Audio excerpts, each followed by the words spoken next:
You are listening to episode 58 of the Confident Coaches podcast, the one where you learn to love where you are, just so you can leave it. Yep, I said it. Let's go. Welcome to the Confident Coaches podcast, a place for creating the self-confidence you need to do your best work as a life coach. If you want to bring more boldness, more resilience, and more joy to your work, this is the place for you. I'm your host, Amy Latta. Let's dive in.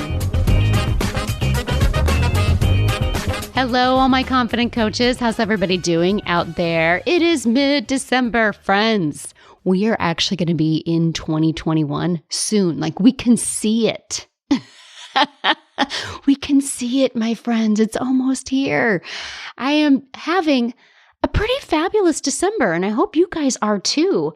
We are in the midst of our Confident Coaches Mastermind launch for the January class, and all of the work that, all of the studying that I have been doing of my current and past students and studying their brains and reimagining confident coaches, reimagining the content that I'm going to be bringing you in 2021, the changes I'm bringing to the program and to the mastermind.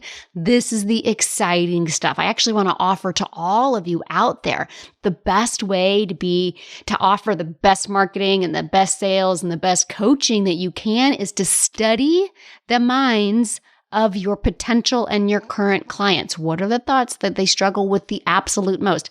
I know, just as a little tip, when I'm coaching, I keep a notebook the entire time and I write down the thoughts that my clients are sharing with me. I write down the thoughts people told me in consultation calls. I would study, even when I was a new coach and I didn't have many clients, I would who are my ideal people? And then I'd go study them and see what kind of stuff I would see that they were posting, what they were struggling with. Study that and then go to work on how can I make that easier for them. Guys, right there. That's not even today's podcast episode. I just threw out a huge confidence coach tip right there. That right there we could make an entire episode just out of that. I'll leave that with you right now, but study your people and you will reimagine your program and your coaching and your sales and your marketing over and over and over again with such confidence because you're going to know, I know what they're thinking because I studied them. Also, before we get into today's topic, which is all about loving now, can I send out some love? Yes, I need to send out some huge love to my mastermind member, Jessica, because in 6 months, she has doubled her confidence. She's doubled her clients and she's 5 times her income. Yeah, when you double your clients but 5 times your income, that means you not only signed more clients, you also raised prices. It's a simple shout out because it's so amazing. And sometimes I want to offer you that sometimes the simplest wins are the best wins. The simplest coaching is the best coaching. This right here is what's possible. Kudos to you, Jessica. I'm so proud. I'm so excited of how you've kept showing up. Even that middle patch, this is what frequently happens. A lot of people sign up for Confident Coaches and right out of the gate, they have huge wins. And then the process of actually learning how not to listen to that Helga brain and how to actually believe your Gigi brain. It's kind of do you guys remember The Biggest Loser TV show? Yes, I did used to watch it 15 years ago. And they would always have this great weight loss push, but then week 2 and 3 always really, really sucked. Yeah, that kind of happens in coaching. You feel great. You get this great big boost right out of the gate for those first couple weeks. And then your brain's oh crap, she's serious. And then your Helga brain throws 3 times as much crap at you as normal. And so I remember that with Jessica, she had this huge right out of the gate. Then she kind of had this blah. I don't know how else to describe it, right? Blah. Middle section. But in the end, because she kept asking for coaching, because she kept showing up, because she kept evaluating, that's the work. I'm so dang proud of her. And seriously, doubling her confidence, and the reason that I know she doubled her confidence is because of this new tool that I have added to the program. It's actually a really simple tool, but it's completely reframed the entire program and really put a way for me to gauge how my clients are growing, not just in new clients signed and new dollars earned, but actually, is their confidence actually increasing? Now, the January class of the Confident Coaches Mastermind, the January 21 class, will be the first one that gets that new tool from the beginning, but I have introduced it to all my existing classes. And I'll be introducing it here on the podcast. Probably, if I look at my schedule, it'll probably be after the start of the next mastermind, but I'll be sharing it with you guys too. And if you guys don't know this already, for 2021, the plan is to run 4 masterminds, one every 3 months. In 2020, I was doing it every other month. And that just didn't give me quite enough time to really spend. I want to be able to create that, hold space for my brain, create that open space for my brain to really even study my clients harder. So we're going to do a launch. So you're looking at January, April, July, and October, most likely for the masterminds in 2021. So hopefully I'm going to see you in the January class. Did you apply? Are you getting in? Depending on when you're listening to this, the window might have already closed. Depending on when you're listening to this, the window might possibly still be open. So, are you going to be there with me? It's only open for 20 coaches. I certainly hope so. And will you be doubling your confidence and doubling your clients and 5 timesing your income in just 6 months? Let's do it, right? Okay, so in today's show, I want to introduce a concept that's so simple. There's not a ton here. It's so simple and yet, it is so powerful.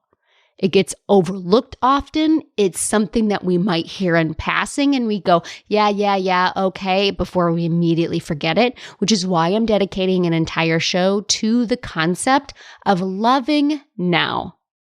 Now, when I first started thinking about this show, I was trying to come up with, a witty title, right? Like in the podcast world, we're always trying to come up what am I going to call this, right? What am I going to call this episode? And I was like, it's like now acceptance. And I was like, no, it's not now acceptance. I'm not telling you that you need to accept where you are now. I'm telling you, you need to love where you are now. What? Yeah, you heard me. How to love now.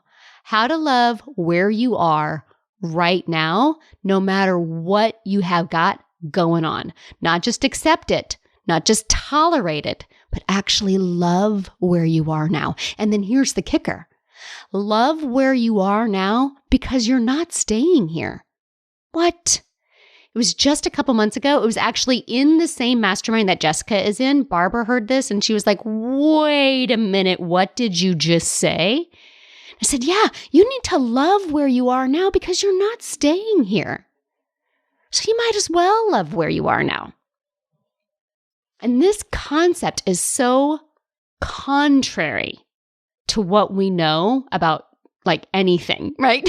It just goes against everything that we've been taught. It's uncomfortable because of that. It sounds like a foreign language, right? I still remember the first time I heard one of my coaches say, don't leave your marriage until you can love the person. Don't leave your job until you can love it. And I was like, well, A, what? And B, why would you leave it if you decided that you loved it? In my brain, you would only want to leave a place if you hated it. And that was the only way you could. The only way that I would be able to get the gumption or the mojo or the know-how or the drive or the determination in order to leave where I am now is through despair of some kind. I have to hate where I am in order to leave it. This is so ingrained in our thinking. It's in TV shows, it's in movies. In fact, a lot of people even have negative thoughts about other people. Why would she leave such a good thing? We hear that all the time, right? Why would you let go of a good thing? Why would you walk away from a good thing? Why? That's greedy. Ooh, right? It's greedy to love where you are and still want to move forward. The other thought that we have is that the only way you can move forward is from like a place of despair. In fact, I want to share with you guys. I know I've probably shared this 100 times. I'm going to share it 100 more. So I actually started weight coaching in 2013. So I had been a health and fitness blogger, and I decided I actually wanted to like coach people in 2013. And I signed up for a direct sales company that sold weight loss products, a 24-day challenge. And then they got to coach with me every week for that challenge. And then, I got paid because they bought product. So I loved the coaching part. I hated the selling. And of course, it was direct sales. So you wanted to bring people onto your team and all of that. And I remember my upline telling me, tap into their despair. If you can tap into their despair for where they are now, that will be the thing that they need to sign up and make this business work. And at the time, I didn't know anything about cognitive behavioral therapy. I didn't know anything about thoughts create your feelings and that drives your actions. I just knew that it didn't make a whole hell of a lot of sense, but I didn't know why it didn't at the time. I just knew that it felt icky. I just knew that it felt like crap. I knew that it felt like crap that I was supposed to tap into someone else's despair in order to motivate them to change their life. And I was like, something about that kind of sucks. By the way, I didn't do a great job in that business. I think I made like the first rank. I think I made it to silver out of like quadruple platinum, right? So I didn't make it very far. And eventually I stopped selling them. The product, and I moved into body image coaching. And honestly, even that, it's super crazy. I charged $400 for 6 months of weekly coaching people. Like how undervalued did I see myself? But I knew that tapping into people's despair sucked. And I knew that tapping into people's hatred for their body in order to lose weight sucked. That's why I got into body image coaching of like, love yourself first. Then through love, you'll be able to move forward. You'll be able to like fully accept your body as it is now. And when you do that, you'll be more likely to take care of it. And then you'll be more likely to actually achieve the weight loss that you want. I still hadn't heard of life coaching at that point. But even I cognitively understood that when I feel like shit, I just feel like shit. And that when I don't feel like shit, and when I'm kinder to myself, I'm more likely to like take care of me. I didn't know thoughts created my feelings, drive my actions, but I understood that fundamental thing, even though it was so contrary to everything else that I heard. And here's the other thing about why you want to love where you are, because you are going to leave it anyway. It's really important to understand that it's not better there than here. We get this idea, like I'm where I am in my business right now, and I don't want to stay here.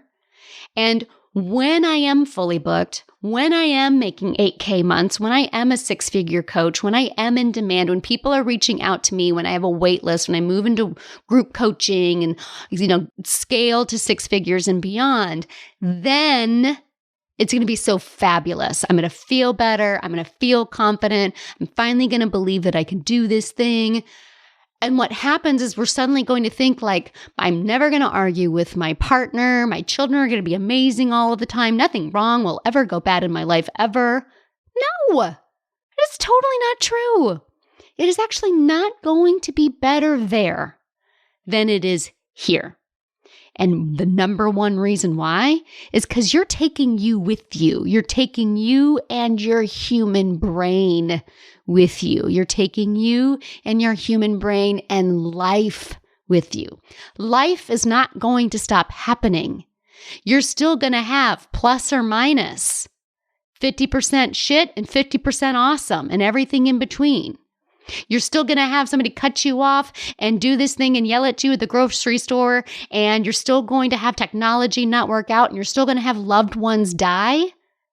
And you're still going to have, rainbows and daisies and babies' laughter and hilarious movies and, somebody winning a big award, right? You're going to have crap and you're going to have awesome.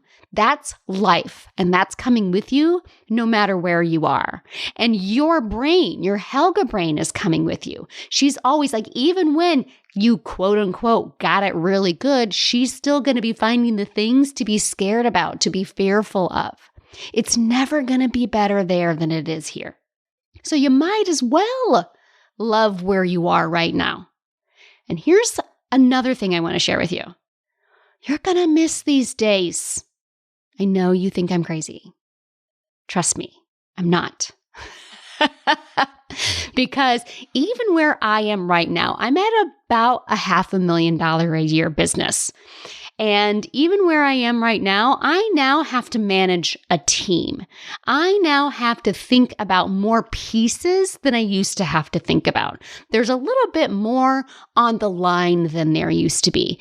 I can't just decide to take 3 weeks off. Not that you necessarily should either, but I can't just walk away necessarily. There is more pieces in play. There are people I have to manage. There's more money I have to manage. There's more tax laws I need to be aware of. I have had to hire, a CFO and an accounting team to make sure that I'm compliant and that I'm not breaking any laws because I'm now making enough money that they're going to come after me if I am, right? There's just more things that I have to think about or hire a person to think about and pay them. And that's kind of where I'm getting to. I'll be honest that, I'm outsourcing a lot of those details, but there's still details I have to think about. And there is something to be said about those days when there wasn't a lot going on. And yeah, I had my Helga brain yelling at me, but I also had a lot of open space for thinking about what I wanted to do and what I was going to create, a lot more thinking space for creating, vision and a lot of that work. Now I have to make an invested time to make sure that I'm including that in my time. So you might as well love where you are now because you are going to leave here. You are going to create that successful business that you wanted to create. Go listen to last week's episode on how to be a successful coach. I told you exactly what you need in order to be a successful coach. Literally everything in the Confident Coaches program is all of the mindset and the belief work and the feeling work and the future you work that you're going to need in order to create that successful business. It's everything that you need. So love this now. This kind of reminds me of because I'm a mom. I don't know if everybody listening is a mom, but I am a mom and there is something to be said about I couldn't wait until they could start walking and then I couldn't wait until they could start talking and then I couldn't wait until they could take care of themselves. But I kind of miss those days when it was just me and Bebe. Shout out to my Schitt's Creek fans right there, right? Kind of miss those little toddler days and that sweet little voice. Actually, I want to offer you that my youngest son just turned 12 a couple of weeks ago. And on his birthday, he was talking to all of the relatives that are out of town. And I was listening to him on the phone, talking to my mom. And it struck me that little boy voice wasn't there anymore. And I mourned for those days. And yeah, were those days hard when he was wee little and he threw more tantrums and he wasn't so self-sufficient? They absolutely were. It is a lot easier now that I have a 12-year-old and a 14-and-a-half-year-old that can pretty much take care of themselves. And our 21-year-old daughter is living on her own and she's essentially taking care of herself too. In some ways, these days are easier, maybe, but I still long sometimes for those days when it was just me and my kiddos and the laughter and the giggling, right? There are pieces of right now that you're going to miss when you're gone. So cherish them and love them now. And ultimately, the reason that loving now is so important is just because how it feels. It feels terrible to focus on how much you hate being where you are right now in your coaching business or really anywhere in your life, right? It just feels like shit. It feels like crap, and it feels like crap right now. And you could totally choose instead to love where you are right now, to feel better immediately right now by looking at your life coaching business, looking at everything that you have or even have not creative and saying, I like this. I appreciate this. I see the value and the benefit of being here right now. Because the more I appreciate, the more I see the benefit of being here, the more I see what's open to me and available to me now, the easier it will be for me to create what I still want to create that is in my future.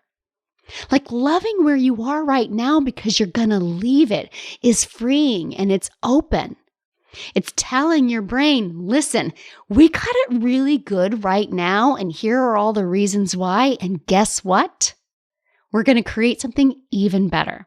Because I think that's ultimately the question that people get hung up on. Why would I want to leave a place where I love? So like, what's the point of me deciding that I want to love where I am now because then I won't want to leave? And I want to offer you that that's not true. When you find the appreciation and the gratitude and the benefit of being where you are now and paying attention, taking a moment to appreciate the things you're going to miss in the future, just really seeing that if I were to stay here forever, I would be okay. Then it becomes about, why would I want to keep moving forward?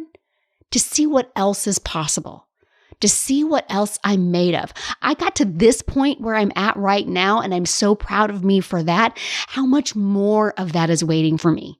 How much more fun is possible?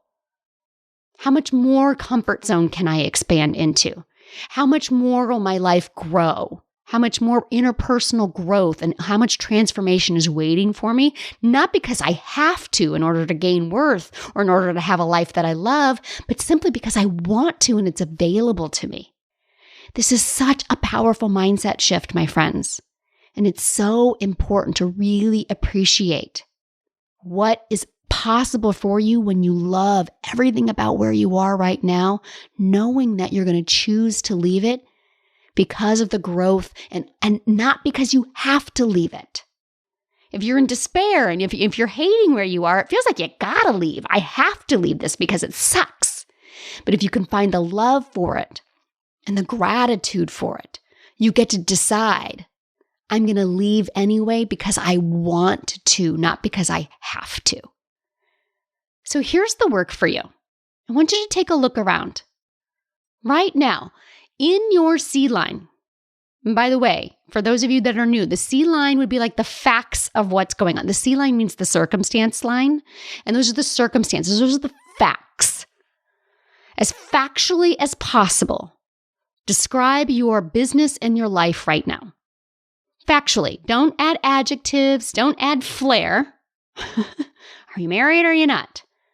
How many dollars have you made? How many clients have you signed? How many consults are on your books? How many hours a week are you working? Be as factual as you can without any flair, without any opinion added to it. And then, what do you love about what's going on right now? What's good about it? What's helpful about it? What are you grateful about where you are right now and what's in your life right now? What are you protected from by staying here? What do you appreciate about where you are right now? What brings a smile to your face? Where do you have fun in your life right now? And as a side note, like what are you protected from? What might you be afraid of when you are more successful? If anything comes up there, that's some great stuff to get coached on, by the way. But this exercise right here just helps you see I got it pretty good. Because what I want to offer you is that for some of you, you're living your worst case scenario. And that if you can love this place and appreciate this place, it becomes so much easier to decide to create something new because you want to, not because you're desperate and you have to. All right, my friends. So that is loving now. I want to challenge each and every one of you to look around. And this is just a great end of the year activity in general, right? This is just a great thing, particularly in the year of 2020, to really look around and appreciate the good that we have seen. Actually, this loving now concept is perfect for the coronavirus times, right? Like, what positive things have come out of this? It doesn't mean that there aren't things that we hate or don't like, particularly if you're one of the at least 50 people I know have been sick. Thankfully, I have not lost anyone close to me, but I certainly know people who have. But there are innovations that have come out of this. I love that I'm more connected with my family. I love that we've built in more quiet time. This is just a great thing to look around and appreciate what is good in your life. This is just a great thing to do all of the time because you just feel better, first of all. And then you get to consciously decide, I'm going to choose to stay here, or I'm going to choose to see what else is possible. And it's not from hate or desperation. It's from love and it's from gratitude. All right? All right, my friends. So there's a little warm sit by the fire, by the light of your Christmas tree or your Hanukkah menorah or whatever festivities that you have in your home right now. Get a cup of cocoa. You sit in your hookah spots where you're all comfy and cozy and think about what it is that you love now, knowing you're not staying here. All right? I can't wait to see what you create, my friends. Okay, confident coaches, remember, until next week, let's go do epic stuff. Coaches, I have created a brand new freebie offer just for you podcast listeners. I created a brand new training called Stop Overcomplicating Confidence because I see my coaches do it all the time, make this confidence thing way harder than it has to be. In this free training, you're going to learn exactly how you overcomplicate confidence, what's creating that, and how to stop it. Here's the best part. All of it, less than an hour. Less than an hour of your time. You will feel more confident in less than an hour, right? Yeah, friends, this is the best training I've ever done. So visit amylatta.com/podcast gift to get yours. Again, that's amylatta.com/podcast gift. Go now and feel more confident in just an hour. Thanks so much for listening to the Confident Coaches podcast. I invite you to learn more. Come visit me at amylatta.com. And until next week, let's go do epic stuff.